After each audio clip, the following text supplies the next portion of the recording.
This video is about public goods and the market failure that they create. So starting off with public goods, and it's really important not to confuse the economic definition of public goods with goods that are provided by the public sector in the UK, such as healthcare and education, because these wouldn't fulfill the economic definition of what we call public goods, because they have two very specific characteristics. So public goods in economics are goods which are non-rival and non-excludable. So non-rivalry means that one person's consumption does not diminish another person's consumption. So if you take an example of what we would call a pure public good, which could be sea defence, and compare that to what we would call a private good, and think about that characteristic.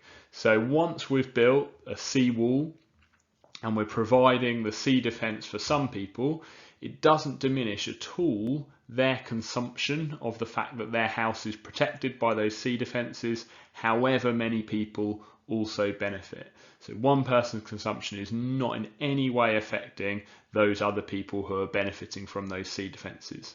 But if you were to buy a chocolate bar and someone comes and takes a big bite out of it, then clearly your consumption will be diminished by the fact that they've come and eaten half of your chocolate bar.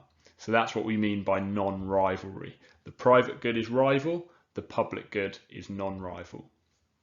The second characteristic is non-excludability, and that means that it is not possible to exclude some individuals from consuming that good.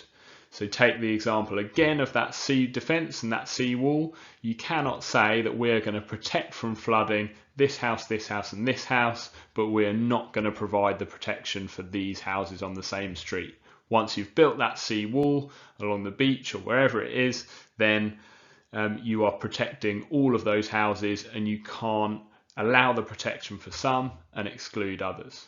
Whereas with that chocolate bar, you go to the shop, you buy it, you take it home, and clearly you can exclude other people from being able to consume it as long as you keep it away from them. So that's the private good, which is excludable. The public good is non-excludable.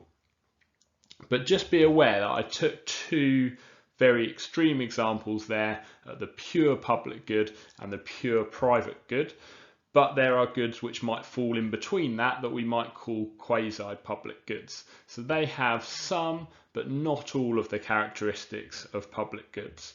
So if you think about a road or a beach, it's non-rival to a point until they get really crowded or quite congested. And then additional people's consumption start to diminish the consumption of those people who are using it in the first place.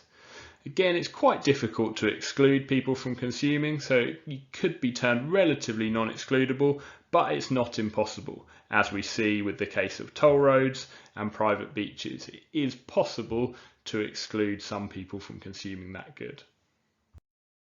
So if those are the characteristics of public goods, the next question then is, what's the problem? Why are they providing us with a market failure? And the answer to that question lies in what we call the free rider problem. So remember that market failure is when the market mechanism fails to provide an efficient allocation of resources. And if we look at the cases of pure public goods, like sea flood defence, like street lighting, then you've got to think, what rational profit-making business would supply those goods? Because what rational consumer would have any incentive to pay for them? Everyone's just got the incentive to wait for others to pay and then gain the benefits because of those characteristics of non-rivalry and non-excludability. So that free rider problem means that the market doesn't provide an efficient allocation of resources. And actually, even further to that, the market just completely goes missing. So it's not that it's providing a slightly inefficient allocation of resources, but it's still providing those goods. It actually just goes missing altogether. And if we left it purely to the market, then goods like sea defences and street lighting, they just wouldn't be provided by that market mechanism. So that's why the government has to step in and provide those goods.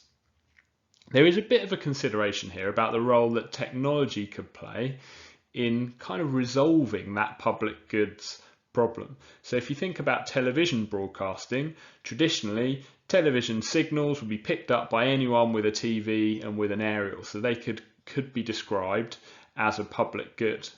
Then you've got the TV licensing system, but that's quite difficult to monitor and go around and make sure that everyone has paid for their right to watch that television, and so that's quite tricky to monitor.